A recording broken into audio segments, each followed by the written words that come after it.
오늘 함께 나눌 말씀은 갈라디아서 2장입니다.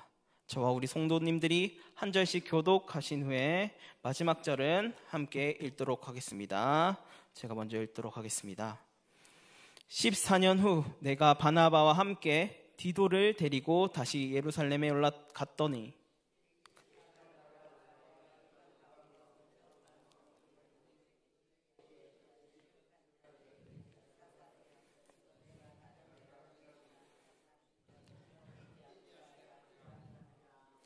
그러나 나와 함께 있는 헬라인 디도까지도 억지로 할례를 받게 하지 아니하였으니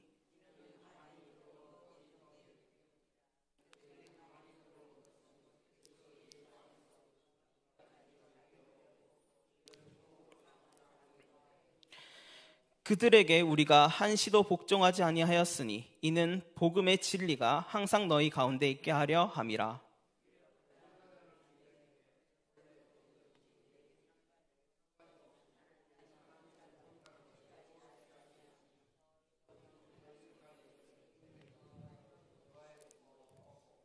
도리어 그들은 내가 무할례자에게 복음을 전함을 맡은 것이 베드로가 할례자에게 맡음과 같은 것을 보았고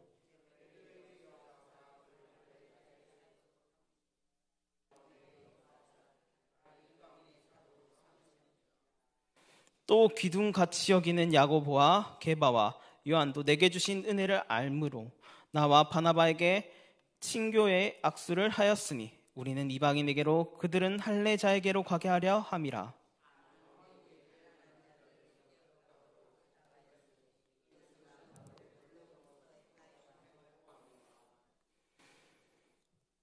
게바가 안디옥에 이르렀을 때 책망받을 일이 있기로 내가 그를 대면하여 책망하였노라.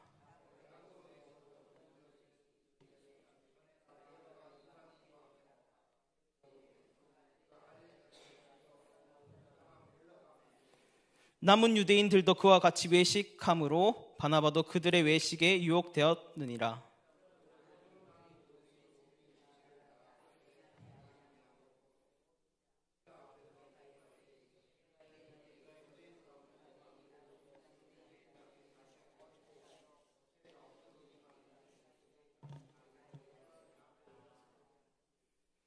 우리는 본래 유대인이요 이방 죄인이 아니로되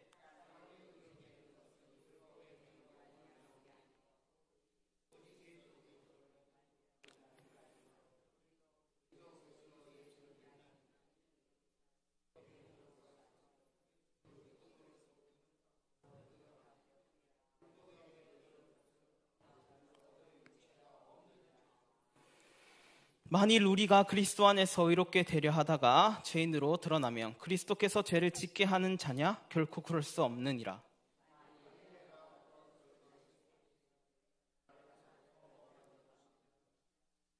내가 율법으로 말미암아 율법에 대하여 죽었나니 이는 하나님에 대하여 살려 함이라.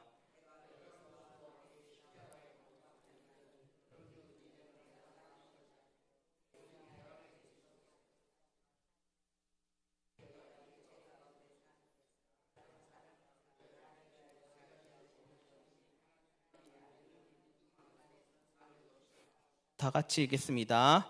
내가 하나님의 은혜를 패하지 아니하노니 만일 의롭게 되는 것이 율법으로 말미암으면 그리스도께서 헛되이 죽으셨느니라. 아멘.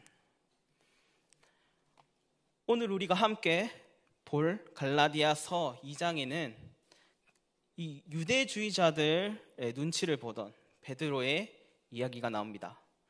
그는 여러분도 다 아시다시피 예수님이 좋아하는 수제자의 사도였지만 사람들의 시선을 의식하다가 이 복음을 어긋나게 만드는 행동을 했습니다.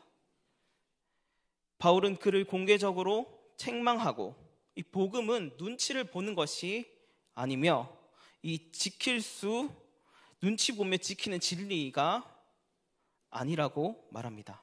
이 바울이 이러한 상황을 보면서 우리에게 똑같이 묻고 있습니다. 나는 지금 하나님을 의식하며 살고 있는가? 사람을 의식하며 복음을 왜곡하고 있는가? 이 사랑하는 성도 여러분, 우리가 진정으로 복음을 붙들고 살아가야 된다는 것은 무엇을 의미합니까? 오늘 본문에서 바울은 단호히 외칩니다.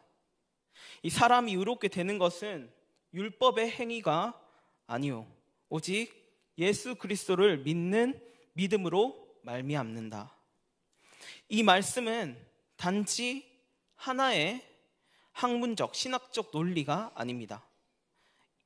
이 뜻은 인간의 구원 문제를 완전히 하나님 중심, 은혜 중심으로 전환시키는 복음의 중심, 즉 핵심입니다. 이 갈라디아 교회 안에는 믿음만으로 부족하다고 말하는 이 유대주의자들이 있습니다. 그들은 예수님을 믿되 여전히 율법 아래에 있는 할례와 여러 가지 율법을 지켜야 구원을 얻을 수 있다고 가르쳤습니다. 이 바울은 이러한 유대주의자들이 하는 주장은 단순히 의견을 내거나 신학적으로 더 발전을 하거나 이러한 좋은 문화가 아니란 것을 깨달았습니다.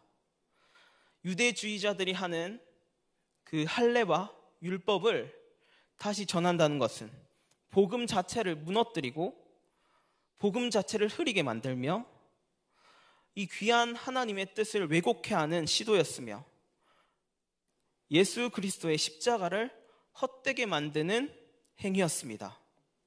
그렇기에 오늘 말씀은 우리가 어떻게 복음을 이해해야 되고 우리에게 주신 복음은 어떤 것이며 그 복음은 우리가 어떻게 바르게 누리고 있어야 되는지에 대하여서 바울은 우리에게 질문하고 있습니다. 본문을 따라서 우리 바울이 복음에 대하여 어떻게 이야기하는지 살펴보도록 하겠습니다. 첫 번째로는 복음은 의롭게 되지만 율법으로는 의롭게 될 수가 없습니다. 오늘 본문 4절 같이 한번 읽어보도록 하겠습니다. 시작. 이는 가만히 들어온 거짓 형제들 때문이라. 그들이 가만히 들어온 것은 그리스도 예수 안에서 우리가 가진 자유를 엿보고 우리를 종으로 삼고자 함이로되. 네.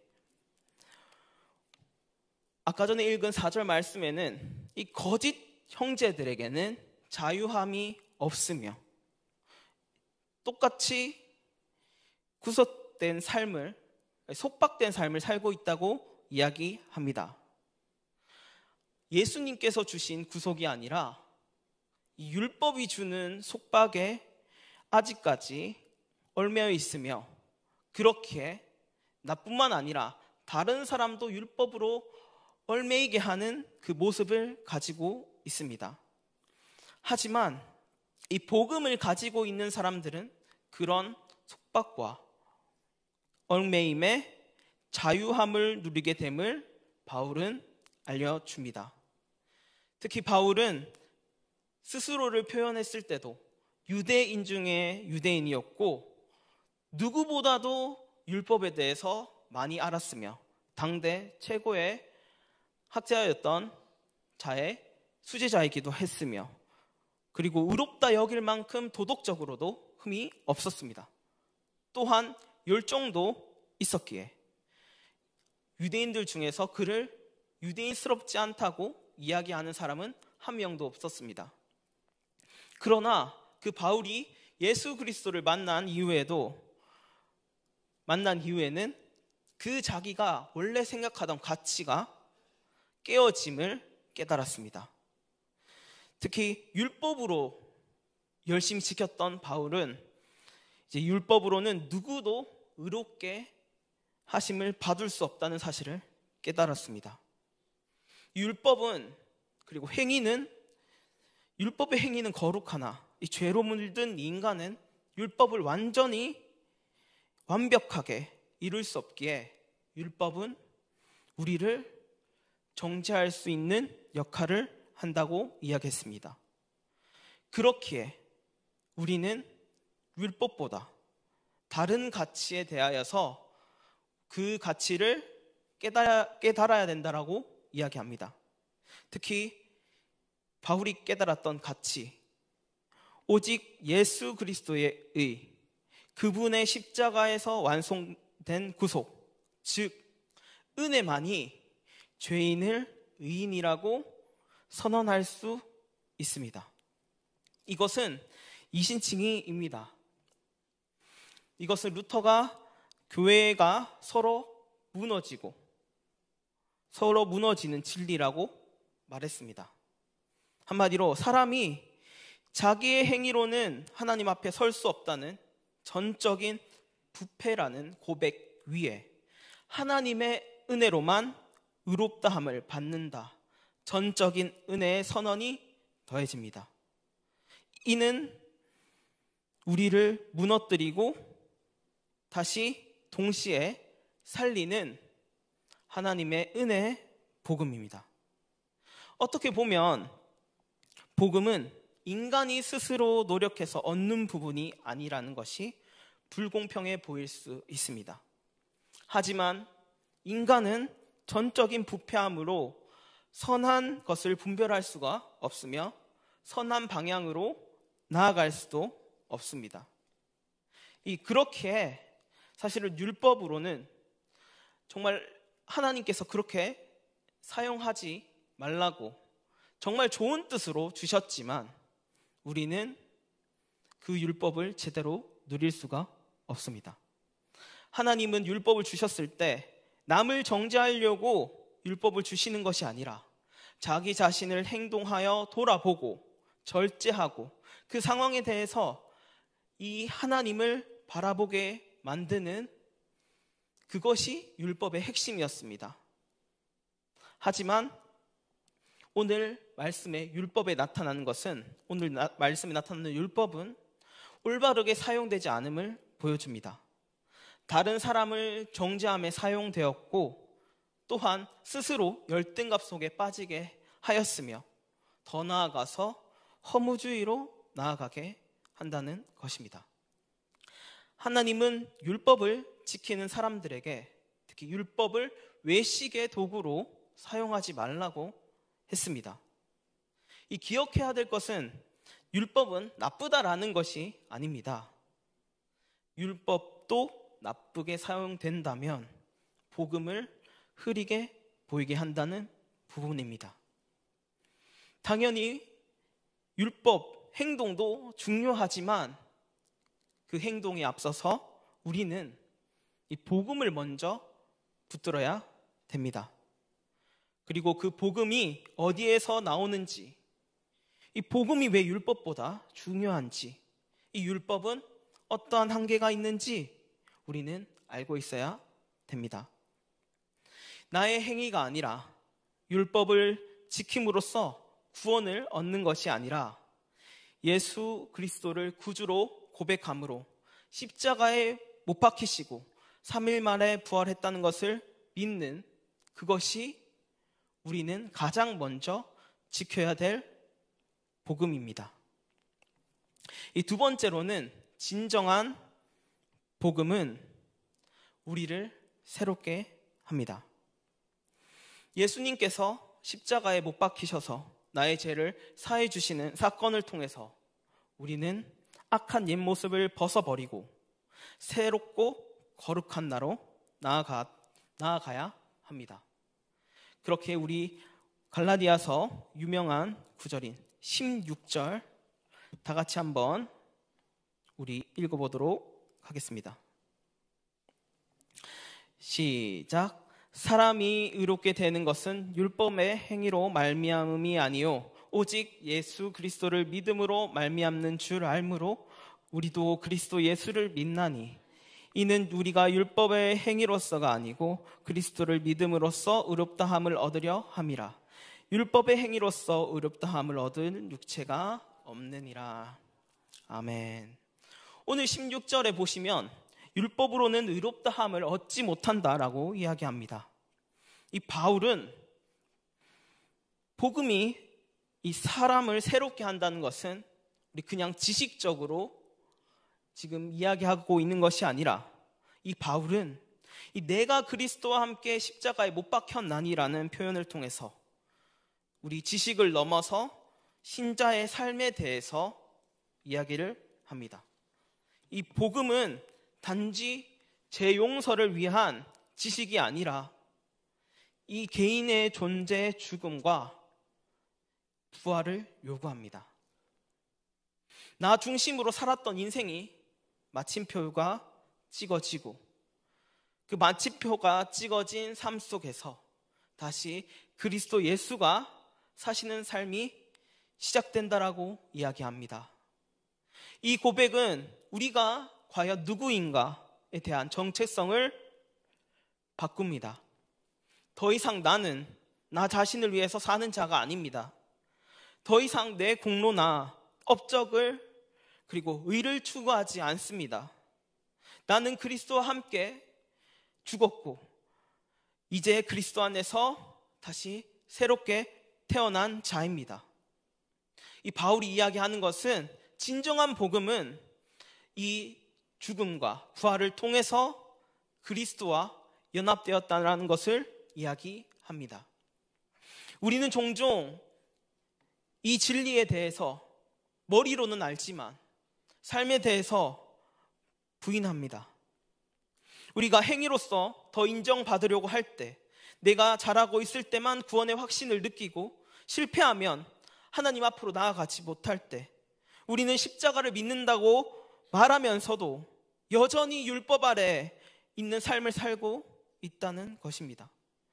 특히 바울은 21절에서 우리에게 단호히 이야기합니다. 내가 여전히 하나님의 은혜를 헛되이 하지 않노니, 만일 우리가 여전히 행위로서 구원을 얻고 결과로서 어떠한 것으로 구원을 얻는다는 느낌을 받게 된다면 우리는 예수님이 우리를 위하여서 십자가에 돌아가서 우리를 살리신 그 사건은 흐릿하게 만드는 것입니다. 그렇게 우리는 이 복음을 진짜로 누려야 됩니다. 세 번째로는 우리 진정한 복음은 아는 것을 넘어서 누려야 됩니다. 우리가 이미 의롭다 칭을 받은 복음을 누리는 하나님의 자녀가 되었습니다. 이제 우리의 삶은 그 부르심에 합당한 삶을 살아가야 됩니다. 우리는 그리스도 예수 안에서 새로운 피조물이 되었으므로 이제는 옛 습관을 벗어버리고 새 사람의 옷을 입어야 됩니다. 이는 왕의 자녀가 되었다면 그에 걸맞는 품위와 그에 걸맞는 삶을 살아가야 된다는 뜻입니다. 우리가 하나님의 은혜로 구원받았기 때문에 그 은혜를 감사하며 억지로 하는 것이 아니라 하나님의 뜻에 온전히 순종하는 마음으로 나아가야 합니다. 그러므로 복음을 누리는 것이 우리의 삶에서 믿음을 무시하는 것이 아니라 믿는 행위의 동기부여를 변화시킵니다.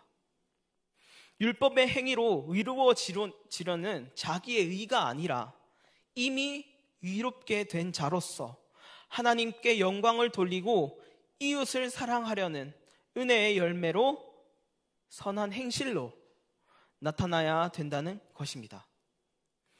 이것은 성화의 과정이며 이 땅에서 우리가 끊임없이 추구해야 될 목표입니다. 매일의 삶 속에서 우리의 생각과 말과 행동이 과연 진정한 복음을 누리고 있는 자들의 행동인지, 그리고 그뿐만이 아니라 하나님을 기쁘게 하시는지, 이 복음이 내 머리와 내 마음에 있는 것이 아니라 내 손과 발로서 이웃에게 나타나 덕이 되는지 점검하며 살아가야 합니다.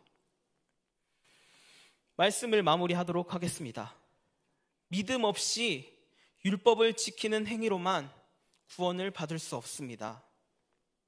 율법을 지켜야만 복음이 우리 삶에 들어오는 것도 아닙니다.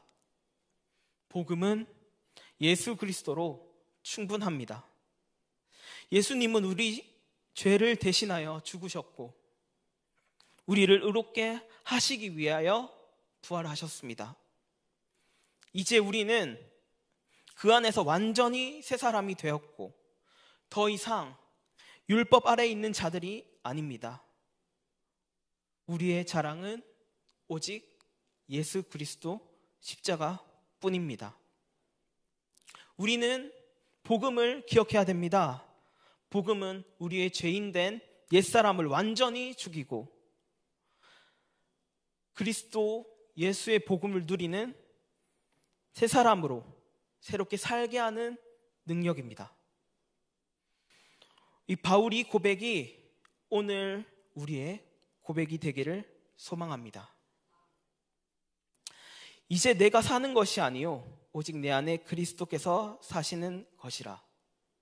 율법을 넘어서는 은혜, 나를 무너뜨리는 복음, 그리고 그리스도 안에서 사는 새로운 삶, 이것이 갈라디아서 2장이 우리에게 전하는 복음의 정수입니다.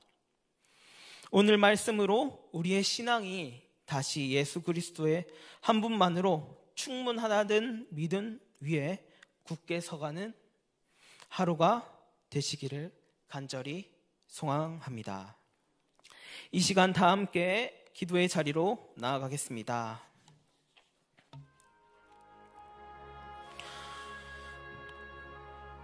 첫 번째로 우리가 함께 오늘 주신 말씀을 붙들고 함께 기도하기를 원합니다. 하나님의 원하시는 복음, 온전히 그 복음을 누리는 우리가 되게 하시고 또한 주님의 뜻대로 살아갈 수 있도록 기도하겠습니다. 두 번째로는 동광교회 비전과 담임 목사님, 원로 목사님 그리고 교역자들과 직분자들을 위해 기도하겠습니다. 세 번째는 아픈 환우들이 많습니다. 특히 암 환자분들을 위하여서 다 같이 마음을 모아 기도드리겠습니다. 마지막으로 이제 우리 자신들과 기도 제목을 붙들고 기도하도록 하겠습니다. 우리 다 같이 주여 한번 크게 부르짖고 기도하신 후에 자유로이 돌아가겠습니다. 기도하겠습니다. 주여